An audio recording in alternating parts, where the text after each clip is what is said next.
चलो ला बुक देने दो। तो एक्सरसाइज 3.2 का फोर्थ, ठीक है।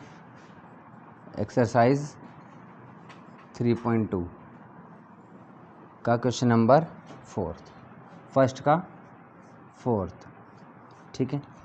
क्या कह रहा है भाई, इक्वेशन नंबर 1 दे रखी है हमें, कितनी दे रखी है 0.2x plus 0.3y is equal to 1.3, ठीक है। चलिए इक्वेशन 1 है ये, ठीक है। तो एक काम करते हैं, पहले अपन इसके क्या हटा देते हैं, पॉइंट हटा देते हैं। नीचे 10 पॉइंट हटाया, नीचे 10 पॉइंट हटाया, नीचे 10, ठीक है। अब इनका एलसीएम ले लेंगे हम, 10 आ जाएगा, 10 से 10 कट जाएगा, ऊपर क्या जाएगा 2x आ जाएगा, प्लस का प्लस 10 से 10 कट गया, ऊपर 3y, ठीक है, इज इक्वल टू में 13/10, ठीक है। चलो 10 से 10 कट गया, कैसे कट जाता है ये, क्योंकि इसको अगर हम यहाँ ऊपर आएगा इनटू में और 10 से 10 कट जाएगा। चलो क्या बचा हमारे पास 2x plus 3y is equal to 13, तो हम इसको इक्वेशन 1 बोल देते हैं, ठीक है। चलिए इसी तरीके से हमारी सेकेंड इक्वेशन क्या बन जाएगी 4x plus 5y is equal to 23, ठीक है। ये हमारी क्या बन गई, सेकेंड इक्वेशन बन गई, ठीक है। चलिए अब सेकेंड इक्वेशन से देखिए, तो हम क्या निकाल लें भाई, x की वैल्यू निकाल लें, ठीक है। तो देखिए यहाँ पर ये हो जाएगा 4x, ठीक है। देखो क्या हो जाएगा 4x, y को इधर भेजेंगे हम तो ये हो जाएगा 23, इसको इधर भेजेंगे तो -5y, ठीक है। चलिए अब x की वैल्यू फाइंड करनी है हमें, ठीक है। तो ये x की जगह तो x, 4 को इधर भेज देंगे हम तो कहाँ जाएगा, क्योंकि ये इनटू में है, इधर जाएगा तो डिवाइड में, ठीक है। ये डिवाइड में आ गया, ठीक है, इनटू में है तो डिवाइड में, ये प्लस में था इसलिए जाएगा तो माइनस में।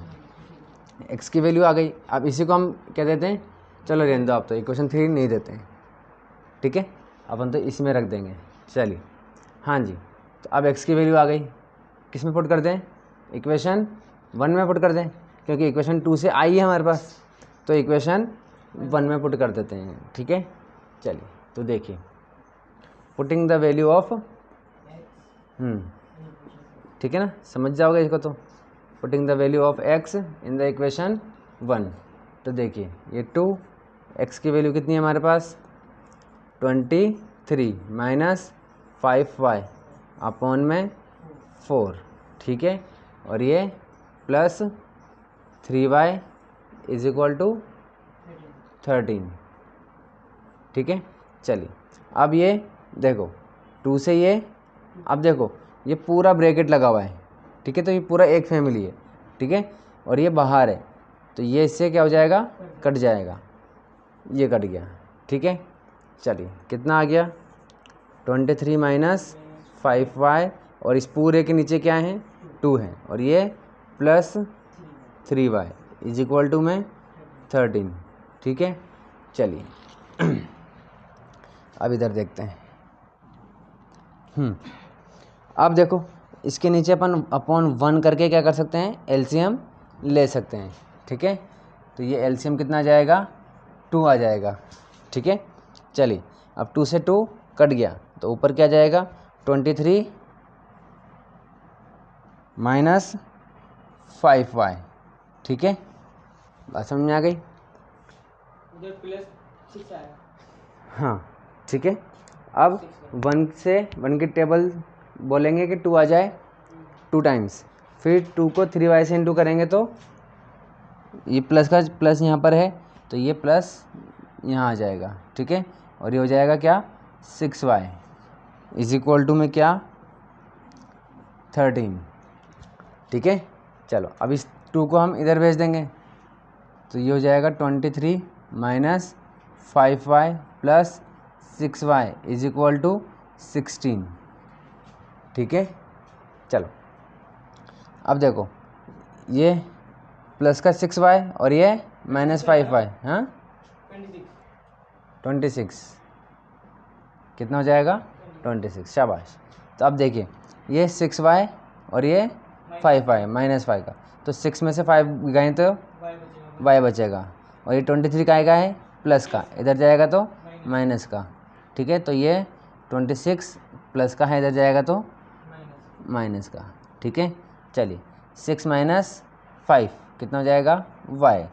ठीक है, तो y इज इक्वल टू कितना बचा यहाँ पर 3, तो y की वैल्यू कितनी आ गई 3। अब y की वैल्यू किस में पुट कर दें भाई, इक्वेशन 1 में पुट कर दें, थर्ड में इसको मान लो, चलो थर्ड कर लीजिए, चलिए ठीक है। तो इक्वेशन थर्ड देखिए, तो x इज इक्वल टू, यहाँ देखिए ये क्या है 23 माइनस 5, y की वैल्यू कितनी है 3 अपॉन में 4। ठीक है, चलिए तो 23 का 23, 5 इंटू 3 15 अपॉन 4। चलिए 23 माइनस 15 कितना हो जाएगा, ये x, चलिए तो हाँ 8, 5 और 3 8 होते हैं, तो ये हो जाएगा 8, साइन प्लस का आएगा क्योंकि 23 प्लस का है। ठीक है, चलिए 4 से कट जाएगा ये 2 टाइम, तो कितना आया 2। ठीक है, तो x की वैल्यू कितनी आ गई हमारे पास 2 आ गई। ठीक है, आंसर चेक करें, ये आ रहा है, तो कहाँ गड़बड़ हो रही है,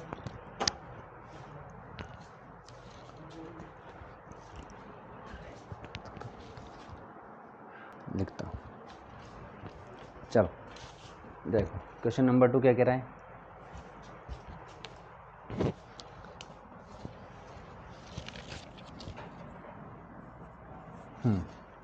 solve 2x plus 3y is equal to 11 and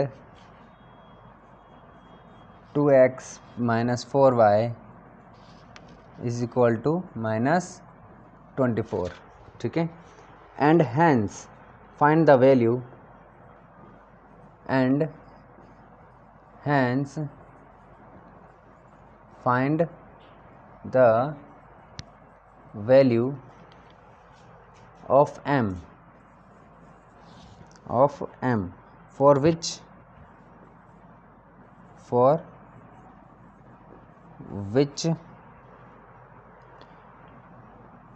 y is equal to mx plus 3। ये हो गया। ठीक है, ये है हमारा क्वेश्चन। ठीक है ना, m तो लिखेंगे आपने, find the value of m of m। ठीक है, फॉर विच दिस। ठीक है, चलिए तो देखिए क्या कह रहा है, पहले तो ये कह रहा है कि सोल्व कर लो आप किसको, ये इक्वेशन जो दे रखी है इसको आप सोल्व कर लीजिए, और ये जो दूसरी इक्वेशन दी हुई है इन दोनों को सोल्व कर लीजिए। और हमें अब तक इक्वेशन 1 हमने एक्सरसाइज 3.1 देख ली, 3.2 देख ली। ठीक है ना, यानी कि 3.2 देख रहे हैं हम। इसमें हमें क्या पता चल रहा है, हमने मतलब कितने सारे क्वेश्चन सोल्व किए, उसमें हम क्या देख रहे हैं, 2 इक्वेशन दी जाती है, दोनों को हम सोल्व करते हैं। सोल्व करके हम क्या करते हैं, एक्स और वाई की वैल्यू फाइंड कर लेते हैं। ठीक है ना, तो इन दोनों इक्वेशन से हमें किसकी वैल्यू आ जाएगी, एक्स और वाई की वैल्यू आ जाएगी। मान लेते हैं कि एक्स की वैल्यू कुछ आई है और वाई की वैल्यू भी कुछ आई है, मान लेते हैं 3 और 7 आई है। ठीक है, अब क्या कह रहा है कि इन दोनों को सॉल्व करके एक्स और वाई की वैल्यू तो फाइंड करनी है, बट आपको m की वैल्यू भी फाइंड करनी है, यानी कि इस इक्वेशन से m की वैल्यू फाइंड करनी है। कैसे, अब देखो x की वैल्यू, वेरी गुड, x की वैल्यू y की वैल्यू तो इन दोनों से आ जाएगी, तो वही वैल्यू हम यहाँ पुट कर देंगे, पुट करते हैं m की वैल्यू आ जाएगी। ठीक है, शाबाश। चलिए, तो पहला काम क्या है हमारा, x और y की वैल्यू फाइंड करना। ठीक है, चलिए कीजिए, आप कीजिए पहले, इसके बाद फिर मैं करूँगा।